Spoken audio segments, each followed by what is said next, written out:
Bismillahirrahmanirrahim. Assalamualaikum warahmatullahi wabarakatuh. Apa kabar semuanya? Nah, kita bertemu lagi ya di hari ini. Semoga kalian dalam keadaan sehat walafiat. Bagaimana nih minggu ini? Apakah masih tetap menjaga protokol kesehatan atau mulai mengabaikannya? Hati-hati ya, jangan sampai mengabaikan protokol kesehatan karena itu untuk kesehatan kalian juga. Nah, mulai ke materi minggu ini ya. Minggu ini kita ngebahas mengenai ruang lingkup administrasi keuangan. Administrasi, ada dua pengertian mengenai administrasi. Yang pertama secara etimologis dan yang kedua secara terminologis. Secara etimologis atau asal kata itu dari bahasa Latin, administrasi itu ya, dari administration, yaitu pemberi bantuan, atau bisa juga disebut pemeliharaan, pelaksanaan, pimpinan, dan pengelolaan. Nah, itu administrasi secara etimologis.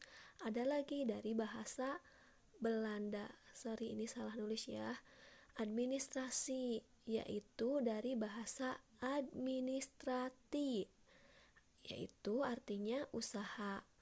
Yang dimaksud usaha yaitu segala kegiatan yang meliputi tulis-menulis, ketik-mengketik, koresponden, kearsipan, dan lain-lain yang berhubungan dengan office work atau kerja di kantor.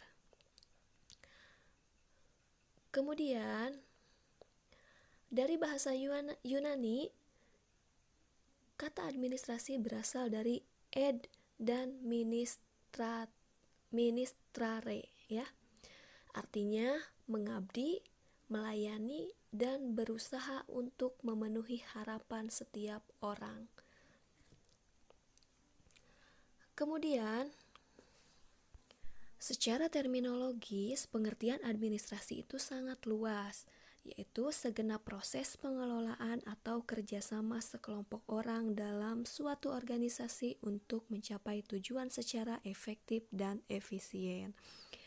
Jadi, sudah melibatkan banyak orang ya, tidak seperti dari asal katanya yang hanya mencakup seperti ketik-mengketik, pemeliharaan, dan sebagainya. Selanjutnya, karakter administrasi. Di sini ada beberapa karakter administrasi. Yang pertama, adanya sekelompok orang. Jadi proses administrasi ini tidak bisa dijalankan oleh satu orang, tetapi melibatkan beberapa orang, minimal 2 orang atau lebih. Yang kedua, adanya kerjasama. Di antara orang-orang yang terlibat itu harus adanya kerjasama. Selanjutnya, adanya proses atau usaha yang berkesinambungan. Jadi, ada suatu proses usaha untuk mencapai suatu tujuan yang diinginkan secara berkesinambungan. Selanjutnya, adanya pembagian tugas. Jadi, masing-masing orang yang terlibat dalam proses administrasi memiliki tugas dan fungsinya masing-masing secara terorganisir ya. Selanjutnya, adanya bimbingan, kepemimpinan, dan pengawasan. Karena adanya pembagian tugas berarti ada pimpinan dan ada juga staf-stafnya. Selanjutnya, adanya tujuan. Nah, ini yang disebut karakter administrasi. Keuangan. Keuangan merupakan kegiatan mengolah uang untuk melakukan transaksi pembayaran. Selanjutnya, pengertian administrasi keuangan. Ada pengertian secara sempit dan ada juga pengertian secara luas. Yang pertama, pengertian administrasi keuangan dalam arti sempit, yaitu segala pencatatan masuk dan keluarnya keuangan untuk membiayai suatu kegiatan organisasi kerja yang berupa tata usaha atau tata pembukuan keuangan. Jadi pengertian administrasi keuangan secara sempit ini hanya meliputi tata pembukuan keuangan ya, atau tata usaha. Hanya melibatkan itu saja, hanya pencatatan, ketik-mengetik, transaksi keuangan. Selanjutnya, dalam arti luas, yaitu kebijakan dalam pengadaan dan penggunaan keuangan untuk mewujudkan kegiatan organisasi kerja yang berupa kegiatan perencanaan, pengaturan pertanggungjawaban, dan pengawasan keuangan. Jadi di sini berbicara tentang kebijakan-kebijakan dan juga mulai dari kegiatan perencanaan. Nah, perencanaan ini dibuat. Kemudian adanya pengaturan pertanggungjawaban untuk merealisasikan rencana tersebut. Selanjutnya, setelah dibagi tanggung jawab, maka adanya pengawasan keuangan. Jadi luas sekali ya kalau kita berbicara mengenai pengertian administrasi keuangan secara luas. Tidak berfokus hanya pencatatan saja di dalam pembukuan, tetapi berbicara tentang kebijakan dan pengelolaan keuangan secara lebih luas di dalam suatu perusahaan atau instansi lainnya. Selanjutnya, beberapa ahli juga mengemukakan pengertian administrasi keuangan. Nah, kalian di sini cari tahu sendiri ya, pengertian administrasi keuangan menurut para ahli. Silahkan ditambahkan di buku catatan kalian masing-masing, kemudian nanti hasilnya difotokan ke grup WhatsApp kita. Selanjutnya ada komponen-komponen administrasi keuangan. Dengan tertatanya pengelolaan administrasi keuangan yang baik, maka akan tercipta suasana kerja yang lebih nyaman dan produktif. Yang pertama, ada perencanaan keuangan. Perencanaan keuangan jadi maksudnya adalah membuat suatu rencana pemasukan dan pengeluaran serta kegiatan-kegiatan lainnya untuk periode tertentu. Jadi harus direncanakan dulu. Mau untuk apa keuangan ini, pengeluarannya untuk apa, pemasukannya dari mana, seperti itu. Kemudian penganggaran keuangan. Penganggaran keuangan maksudnya tindak lanjut dari perencanaan keuangan dengan membuat detail-detail pengeluaran dan pemasukan harus terperinci. Kemudian pengelolaan keuangan. Pengelolaan keuangan maksudnya menggunakan dana perusahaan untuk memaksimalkan dana yang ada dengan berbagai cara, tidak melakukan pemborosan dan juga penghematan secara rasional. Selanjutnya, pencarian keuangan. Mencari dan mengeksploitasi sumber daya yang ada untuk operasional kegiatan perusahaan. Jadi dicari nih, sumber dananya itu kira-kira dapatnya dari mana. Jadi harus memaksimalkan semua potensi yang ada. Kemudian penyimpanan keuangan, yaitu mengumpulkan dana perusahaan serta menyimpan dana tersebut dengan aman, bisa di dalam bank atau investasi-investasi lainnya seperti saham, obligasi, dan lain-lain. Kemudian pengendalian keuangan. Nah, harus ada pengendalian keuangan untuk apa? Yaitu untuk melakukan evaluasi serta perbaikan atas keuangan dan sistem keuangan pada perusahaan agar masih tetap dalam koridor yang tepat gitu ya.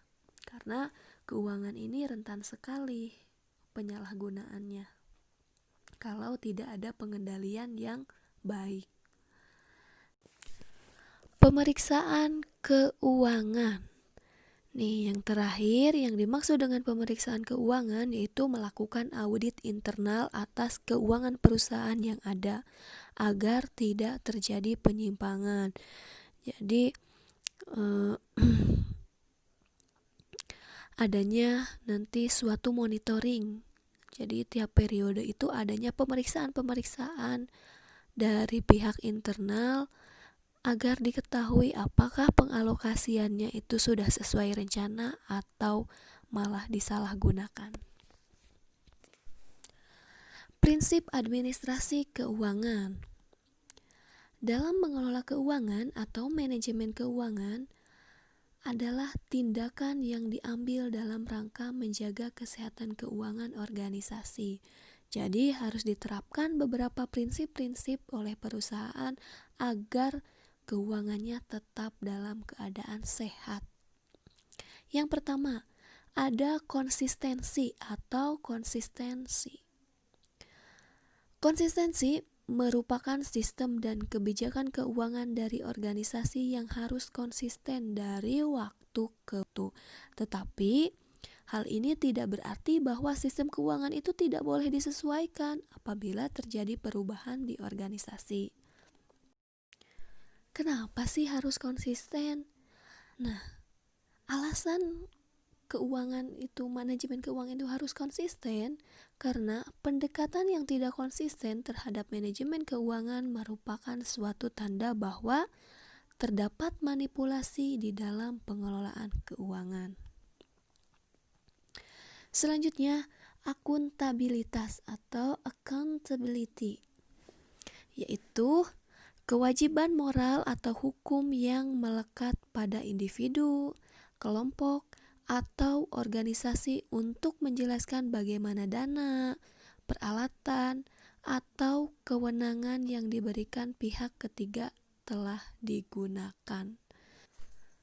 Organisasi itu harus dapat menjelaskan bagaimana dia menggunakan sumber dananya dan apa yang telah dia capai sebagai pertanggungjawaban kepada pemangku kepentingan dan penerima manfaat. Semua pemangku kepentingan itu berhak sekali ya untuk mengetahui bagaimana dana dan kewenangan digunakan. Selanjutnya, transparansi. Maksud dari transparansi bahwa organisasi harus terbuka dengan pekerjaannya, yaitu menyediakan informasi berkaitan dengan rencana dan aktivitasnya kepada para pemangku kepentingan.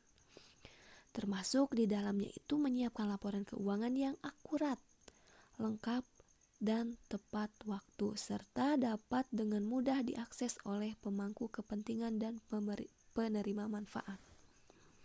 Jadi, apabila organisasi tidak transparan, hal ini akan mengidentifikasikan ada sesuatu hal yang disembunyi-sembunyikan oleh pihak pengelola keuangan. Selanjutnya, kelangsungan hidup atau viability, yaitu memiliki makna agar keuangan terjaga. Pengeluaran organisasi di tingkat strategi maupun operasional harus sejalan atau disesuaikan dengan dana yang diterima. Kelangsungan hidup ini merupakan suatu ukuran tingkat keamanan dan keberlanjutan keuangan organisasi. Manajer organisasi harus menyiapkan sebuah rencana keuangan yang menunjukkan bagaimana organisasi dapat melaksanakan rencana strateginya dan memenuhi kebutuhan keuangan. Selanjutnya, integritas atau integrity, yaitu memiliki makna bahwa dalam melaksanakan kegiatan operasionalnya, individu yang terlibat harus mempunyai integritas yang baik di dalam dirinya. Selain itu, laporan dan catatan keuangan juga harus dijaga integritasnya melalui kelengkapan dan keakuratan pencatatan keuangan. Selanjutnya ada pengelolaan atau stewardship.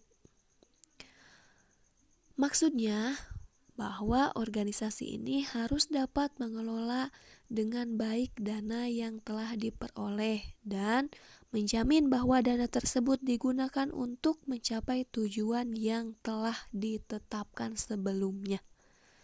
Secara praktik, organisasi dapat melakukan pengelolaan keuangan dengan baik melalui berhati-hati dalam perencanaan strategi, identifikasi risiko-risiko keuangan, serta membuat sistem pengendalian dan sistem keuangan yang sesuai dengan organisasi.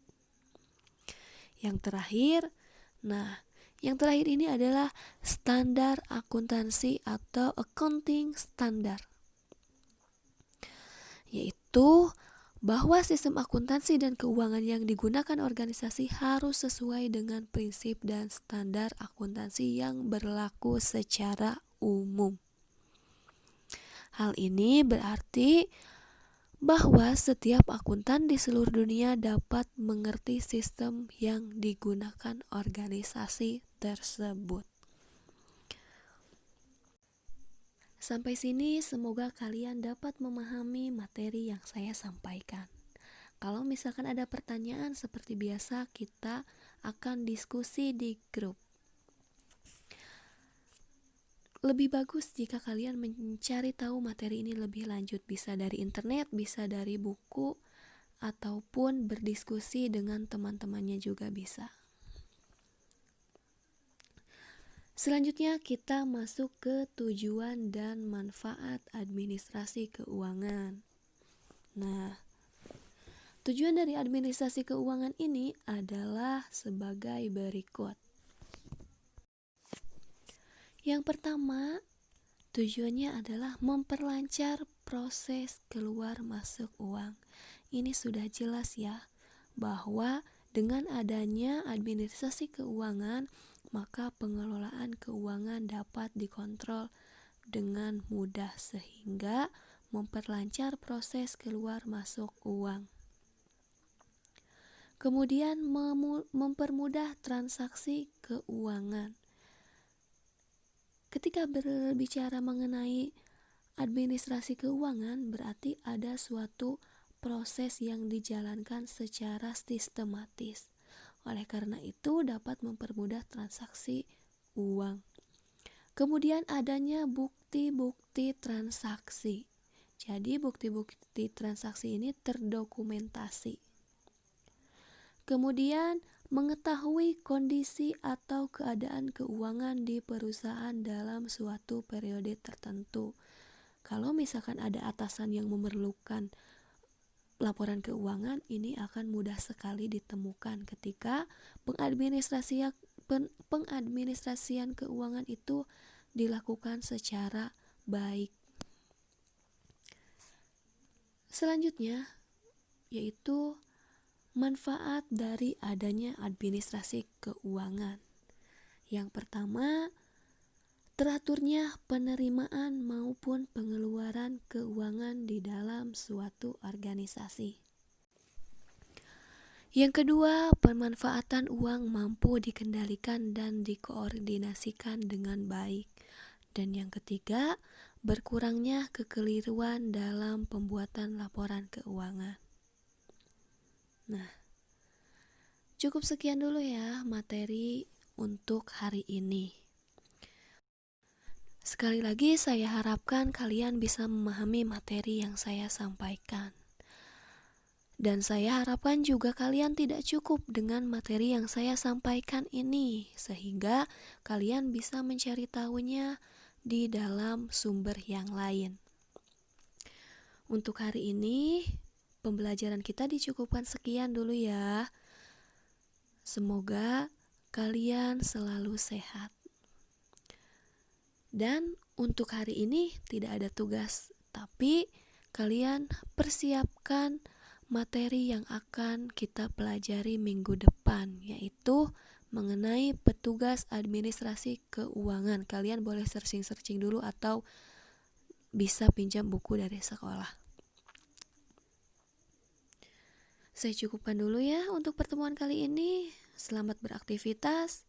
Wassalamualaikum warahmatullahi wabarakatuh.